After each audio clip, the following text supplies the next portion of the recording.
এই যে মাঘ মাসের শীত আসতেছে, যেই মায়ের গর্ভ থেকে সন্তান ভূমিষ্ঠ হবে আর যেই মার গর্ভ থেকে সন্তান ভূমিষ্ঠ হয়েছে, আপনারা লক্ষ্য করে দেখবেন এই শীতের রাতে বাচ্চাটাকে আরাম দেওয়ার জন্য, বাচ্চাটাকে আরামে রাখার জন্য কম্বলের দোকান থেকে দামি দামি কম্বল গুলা কিনা হয়, লেপ গুলা দামি দামি লেপ সুন্দর শিমুল তুলা দিয়ে বানানো হয়, ঠিক না বেঠে? যাতে বাচ্চার গায়ে ঠান্ডা না লাগে, বাচ্চার গায়ে যাতে কষ্ট না লাগে, বাচ্চার গায়ে যাতে নিউমোনিয়া না লাগে। ওই মা গুলা দেখবে আল্লাহর কাছে ডাক দিয়া কয়, আল্লাহ আমি মারে নিয়ে যাও, আমার সন্তানটারে বাঁচাও, ঠিক না বেঠিক? হাতে পায়ে তেল মাইখা মায় দিল শক্ত করি, প্রসাব পায়খানায় আমি মায়ের কোলে করি, তবু না আমার রাগ হইল ভিজল গুয়ে মুতে, আমারে শুকনায় রাখিয়া মাই থাকে ভিজাতে, আরে অসুখ হইলে দেখি চায়া আমার মাই রইছে বিছানায় বহিয়া রে, ঠিক কিনা? অসুখ হইলে দেখি চায়া আমার মাই রইছে বিছানায় বহিয়া রে, বলে আমায় আল্লাহ যাও গো লইয়া সন্তানের নিও না, দুঃখের দরদি আবার জনম দুঃখী মা, গর্ভধারিণী মা, জনম দুঃখিনী মা, দুঃখের দরদি আবার জনম দুঃখী মা, ঠিক কিনা বলে? যুবক ভাইয়েরা রে, মার সন্তান যদি বয়স হয়ে যায়, ওই সন্তান যদি একটা কাশি দেয়, সন্তানের যদি ব্যথা হয়, দেখবেন মা দুঃখিনীটা পাগলিনীর মতো হইয়া যায়। এর বাস্তবতা আজকে আমি আমার নিজের চোখে দেখেছি। আজকে এক সপ্তাহ পরে আমি বাসায় গেছি, গতকাল আমি কসবা মাহফিল করেছি, ফজরের নামাজ গিয়ে হবিগঞ্জে পড়লাম। মা ছিলেন গ্রামের বাড়িতে, আম্মাকে দেখার জন্য আবার গ্রামে গেলাম। আমি আমার আম্মার সামনে যখন আমার নাকটা বারবার করে পরিষ্কার করছি, আমি যখন কাশি দিচ্ছি, আমি তাকাইয়া দেখি আমার আম্মা খাটের মধ্যে বৈশা বৈশা টপ টপ করে চোখের পানি সাইরা কাঁদতেছে। আজকে 3 সপ্তাহ যাবত ঠান্ডা জ্বর সর্দি কাশি নিয়ে মাহফিল গোলা করতে হচ্ছে। আমার দরদ তো কেউ বুঝলো না, সবাই অপেক্ষা করে হুজুর কোন সময় মাহফিলে আসবে, কোন সময় ওয়াজ করবে, কিন্তু আমার শরীরটা তো অসুস্থ, এটা কাউকে বোঝাতে পারি না। আজকে যখন মার কাছে গেলাম, মা যখন চেহারার দিকে তাকাইছে, আমি দেখি আমার মা খাটের মধ্যে বইসা টপ টপ করে কান্না করতেছে। বাসা থেকে বের হব, আম্মার পায়ে ধরে যখন সালাম করতে গেছি, আমার আম্মা আমারে জড়াইয়া দইরা হাউ মাউ কইরা কান্না শুরু করছে। আম্মা কান্দেন না, কান্দেন কেন? আমার আম্মা ডাক দিয়া কই, পুত এই শীতের রাতে তোমার মনে হয় বড় কষ্ট হইয়া যায়, পুত পায়ের মধ্যে সব সময় মৌজাটা লাগাইয়া রাখবা, গলাটার মধ্যে সব সময় গরম কাপড় দিয়ে রাখবা। চিন্তা করেন, যেই মা অসুস্থ শরীর নিয়ে দিন কাটায়, ওই মা সন্তানকে সুস্থ রাখার জন্য কত সুন্দর পরামর্শ দেয় রে যুবক। আর আমরা সমাজের কতগুলা যুবক ওই মারে আমরা শত্রু মনে করি, ওই বাবাটারে আমরা পর মনে করি। এ যুবক, পায়ে হাত ধরে বলবো রে, শুধু আমার মা নয়, সমাজের প্রত্যেকটা সন্তানের মা তার সন্তান যদি অসুস্থ হয়, সন্তান যদি আঘাতপ্রাপ্ত হয়, মা দুঃখিনীটা পাগলিনীর মতো হইয়া যায়। খোদাই না করুক এই মুহূর্তে যদি চারগাছ বাজারে, বাদর বাজারে আপনার যদি একটা দুর্ঘটনার শিকার হয়, দেখবেন আপনার মার কাছে সংবাদটা আসার আগেই ওই মা আর একটা মুহূর্ত অপেক্ষা করবে না। অসুস্থ শরীরও যদি থাকে, সন্তানের কথা শুই না দেখবেন পাগলের মতো ঘর থেকে মা বের হইয়া যাবে। ঠিক কিনা বলেন?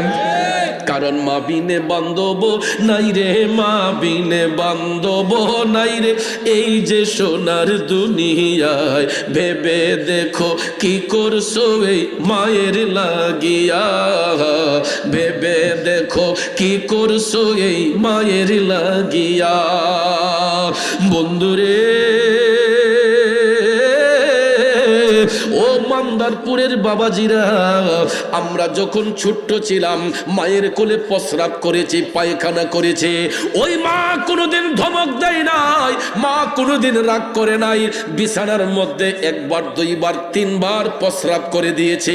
এই শীতের রাতে মা একটা বড় রাগ করে না, বরঞ্চ কোমরের নিচে হাত দিয়া যখন দেখে সন্তান প্রস্রাব করে, পায়খানা করে, মা দেখবেন একটার পর একটা শুকনা খাতা দিয়া বাচ্চারে পেছায়, ভিজা খাতাগুলা বালতিতে জমায়া রাখে।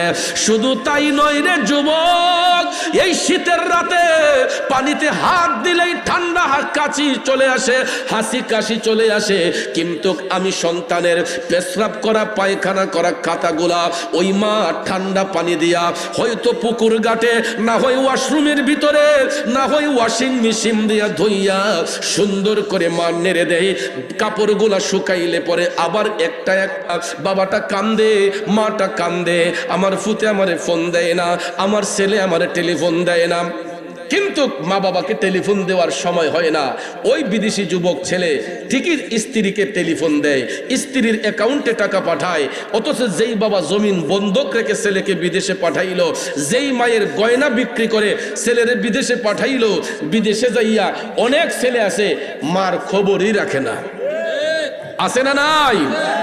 ওরে ল্যাংরা তোর কানা খোরা হইলে পরে ছেলে, ধোলা যাইরা তো মায়ের টান দিয়া লয় কুলে। এ পুত্র যদি কুপুত্র হয় মায়ে নাহি ঠেলে, হাজার দোষ রাখিয়া গোপন সন্তানের পালে। কবি শাহ আলম ভেবে বলে, জান্নাত মায়ের চরণ তলে রে, তোরা দেখবো খারি হাদিস খুলে করছেন নবী ঘোষণা। দুঃখের দরদি আমার জনম দুঃখে মা, মাগো গর্ভধারিণী মা, জনম দুঃখিনী মা, দুঃখের দরদি আমার জনম দুঃখী মা। ঠিক কিনা বলেন? এ মায়ের আমার, সন্তান যদি পা ল্যাংড়া হয়, চোখ যদি বাঁকা হয়, সন্তানের দুইটা হাত যদি না থাকে, পা যদি দুইটা না থাকে, দেখবেন মা কোনোদিন সন্তানদের ল্যাংড়া কয় না, আতুর কয় না, লোলা কয় না। সন্তান যদি ড্রাগ অ্যাটাক হয়, ছিনতাইকারী হয়, খারাপ রাস্তায় যায়, মা কোনোদিন তার ছেলেকে খারাপ বলে না। ছেলে অন্যায় করেছে, এরপরে কয় না আমার ফুটিটা করে না, হয়তো কারোর লোকে চলছে, আমার ফুটটা খারাপ হয়ে গেছে গা, এরপরও নিজের ছেলের দুষ্টাকে ঢেকে রাখার চেষ্টা করে। ঠিক কিনা কন? আর আমরা ওই মারে শত্রু মনে করি, ওই বাবারে শত্রু মনে করি। এই জন্য যুবক ভাইয়ার আমার, শুনুন হাদিস শরীফে আমার নবীজি ওই মারে কেমনে সম্মান দিছে। এটা নবম শ্রেণীতে পড়ছিলাম, মেশকাতুল মাসাবি। বন্ধুরা আমার, আমার নবীর উপর একজন বিধর্মী, একজন বেদিন আমার দয়াল নবীর উপর ঈমান এনেছে, কালেমা পড়ে ইসলাম গ্রহণ করেছে, কিন্তু তার মা মুশরিক, তিনি বেদিন, দিনের মধ্যে আসে নাই, ইসলামের মধ্যে দাখিল হয় নাই। মায়ের সম্মান আমার নবী কেমনে দিছে দেখেন। মা ইসলাম গ্রহণ করেন নাই, কিন্তু ওই মায়ের পেটে সন্তান নবীজির আদর্শ দেখে, নবীজির চেহারায় আনোয়ার দেখে ওই ব্যক্তি আমার নবীর প্রেমে কোরবান হয়ে গেছে। পলকে জীবন দিয়ে দেব যদি নবী তুমি চাও, কলিজা টুকরা করে দেব যদি নবী তুমি চাও। ওগোয়ারি জি জানাই এই অদমে একবার দেখা দাও, হাবিবি ইয়া রাসূলুল্লাহ, হাবিবি ইয়া হাবিবাল্লাহ, হাবিবি ইয়া রাসূলুল্লাহ, হাবিবি ইয়া হাবিবাল্লাহ। কষ্ট হচ্ছে আমার বাবাজিরা, জগতের বন্ধুরা রে, ও মুরব্বী বাবাজিরা গো, আমার সম্মানিত মা বোনরা যারা শুনছেন, সাহাবী আমার নবীর উপর ঈমান এনেছেন, ওনার মা বেদিন মুশরিক, ওই অবস্থায় নবীর সাহাবী আমার নবীজির কদম মোবারকে গেলেন, আসসালাতু ওয়াসসালামু আলাইকা ইয়া রাসূলুল্লাহ বলে সালাম দিয়া বলছে, তার ভিতর রং বেরঙের বার্নিশ করা দেখতে ঘড়ি কি সুন্দর ভাই, দেখতে ঘড়ি কি সুন্দর, দেহ ঘড়ির 14 তালা, তার ভিতরে 10টি নালা, 9টি খোলা, 1টি বন্ধ, গোপন 1টি তালায় আছে। মন আমার দেহ গড়ি সন্ধান করি, বানাই আছে কোন মেস্তুরি, মন আমার দেহ গড়ি। বাবারে আমার আল্লাহ কেমন কারিগর, মায়ের ভাবে সন্তানের রূহ দান করে, ওই সন্তানটা মায়ের পেটে থাইকাই বড় হয়। মায়ের পেট থেকে বিমুষ্ট হওয়ার আগেই আমার আল্লাহ মায়ের পেটে থাকা অবস্থায় সন্তানের মাথা সৃষ্টি করে, ঠিক না বেঠিক? হাত সৃষ্টি করে, পাও সৃষ্টি করে, অল বডি কমপ্লিট কইরা মায়ের পেটের ভিতরে রাইখাই আমার আল্লাহ সন্তানদের আকৃতি গঠন করে, ঠিক কিনা বলেন? হুয়াল্লাযী ইউসাইয়িরুকুম ফিল আরহামি কাইফা ইয়াশা, তিনি সেই কারিগর যিনি মাতৃগর্ভেই সন্তানের আকৃতি গঠন করে দিয়ে দেন। এখন চিন্তা করেন, 10 মাস 10 দিন মায়ের পেটে ছিলাম, যেই সুরতটা আল্লাহ মায়ের পেটে দান করেছে, এই সুরতের সাথে মায়ের চেহারার কোনো মিল নাই। সন্তান মায়ের পেটে থাকে, বের হলে মার চেহারার সাথে কোনো মিল নাই। অথচ মায়ের মুখের খাবার সন্তানের খাবার ছিল, মায়ের মুখের খাবার সন্তানের রিজিক আমার আল্লাহ নির্ধারিত করেছেন তার গর্ভের ভিতরে। কথা কোন ঠিক না বেঠিক? বন্ধুরা আমার, তিনি কেমন কারিগর, যতটা মানুষ সৃষ্টি করেছেন ততটা রূপ আমার আল্লাহ পৃথিবীতে দান করছে। সমস্ত প্রাণীর আকার আকৃতি নমুনা সুরত এক, সুরতে কোনো পরিবর্তন নাই, ওজনে কম বেশি হয়, কালার ডিফারেন্স হয়, কিন্তু সুরতের কোনো পরিবর্তন নাই, একমাত্র আদম সুরত ভিন্ন। যদিও হাত পাও নাক চোখ অল বডি কমপ্লিট আছে, কিন্তু আপনারা বলুন কারো রূপের সাথে কারো রূপের কোনো মিল আছে? কারো পেইসের সাথে কারো পেইসের কোনো মিল আছে? তাহলে ভাইয়ার আমার, তিনি কেমন কারিগর, যত বিলিয়ন মানুষ সৃষ্টি করেছেন তত বিলিয়ন রূপ আমার আল্লাহ দান করেছে। এই জন্য কবি কয়, এমন সাধ্য কার আছে ভাই এই ঘড়ি তৈয়ার করে। আমাদের জীবনটা একটা ঘড়ি, জীবনটা কি একটা ঘড়ির কাটার মতো, সময়গুলা পার হয়ে যাচ্ছে। কথা বলেন ঠিক না বেঠিক? এমন সাধ্য কার আছে ভাই এই ঘড়ি তৈয়ার করে, এই ঘড়ি তৈয়ার করে ভাই, লুকাই ঘড়ির ভিতরে ভাই, লুকাই ঘড়ির ভিতরে। অর্থাৎ লুকাই ঘড়ির ভিতরে একটা ঘড়ি হলো মা, আর ওই ঘড়ির ভিতরে আমার আল্লাহ আরেকটা ঘড়ি তৈয়ার করে। সুবহানাল্লাহ কর না? এমন সাধ্য কার আছে ভাই এই ঘড়ি তৈয়ার করে, এই ঘড়ি তৈয়ার করে ভাই, লুকাই ঘড়ির ভিতরে ভাই, লুকাই ঘড়ির ভিতরে। ওরে 3 কাটা 12 জুয়েলে, মিনিট কাটা হয় নিয়নে, এ নয়নে ডুবলে পরে দেখতে পাবে চোখের সামনে। মন আমার দেহ গড়ি সন্ধান করি, বানাই আছে কোন মেস্তুরি, মন আমার দেহ গড়ি। হয়তো সকালবেলা কেউ বলতে পারে চৌধুরী সাহেব গান গাইয়া গেছে, কিন্তু আব্বারে সুর শুনলেই মনে করবেন না আউল ফাউল সুর, কিন্তু ভাইয়ার আমার কথার প্রতি পাগল হবেন, কথাগুলা বোঝার চেষ্টা করবেন, সুরের প্রতি পাগল না হইয়া কথাগুলার প্রতি মনোযোগী হবেন। এত গুরুত্বপূর্ণ কথাগুলা কবি লিখছে গো, এক একটা কথার মধ্যে অনেক হাকিকত লুকিয়ে আছে, ঠিক কিনা বলেন? এ বন্ধু, যেই কথাটা আমি বলেছিলাম 2.5 থেকে 3 মাস যখন হয় আমার আল্লাহ মায়ের ভবে সন্তানের রুহটাকে দান করে, এরপরে সন্তান আস্তে আস্তে মায়ের রক্ত মাংস খাইয়া মায়ের পেটের মধ্যে বড় হয়। একদম পরিপূর্ণ হওয়ার পরে 10 মাস 10 দিন যখন পার হয় ওই মায়ের কিন্তু প্রসব ব্যথা হয়। কথা কই না? প্রসব ব্যথা হয়নি? বর্তমানে আমাদের দেশের মা বোনরা প্রসব ব্যথা কি জিনিস এটা বুঝে না। কেন জানেন? এরা সিজারে আসক্ত হয়ে যায়, এবং সিজারের পূর্বে মাকে যখন সিজারে নেওয়া হয়, অপারেশন থিয়েটারে নেওয়া হয়, তখন তার আগে ওই মায়ের কোমরের মধ্যে একটা অ্যানেস্থেসিয়া দেওয়া হয়, একটা ইনজেকশন পুশ করা হয়। ডাক্তার সাহেবকে জিজ্ঞেস করে দেখেন, এই অ্যানেস্থেসিয়ার পাওয়ার, এটা যতক্ষণ মায়ের কোমরের মধ্যে থাকে এই জায়গাটার কোনো চেত থাকে না।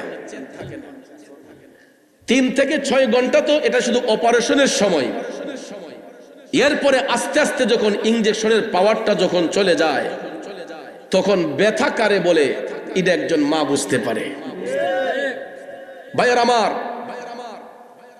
এই যে সিজারের মাধ্যমে সন্তান ভূমিষ্ঠ হয় এটা বিজ্ঞান আবিষ্কার করেছে। কি রিচার্জ করে? আমার রসুলকে রিচার্জ করে। দয়াল নবী কিন্তু মায়ের লজ্জাস্থান দিয়ে আসেন নাই। মা আমেনা খাতুন রাদিয়াল্লাহু তাআলা আনহার নাভিমূলের থেকে নূরের রোশনি বের হয়ে এটা সূরতে বাশার হয়েছে। মা আমেনা খাতুন রাদিয়াল্লাহু তাআলা আনহা তিনি স্পষ্ট করে বলেছেন যে আমার গর্ভে যে সন্তান আছে আমি কোনোদিন টেরই পাই নাই, আমার গর্ভে যে সন্তান আছে আমি কোনোদিন টেরই পাই নাই।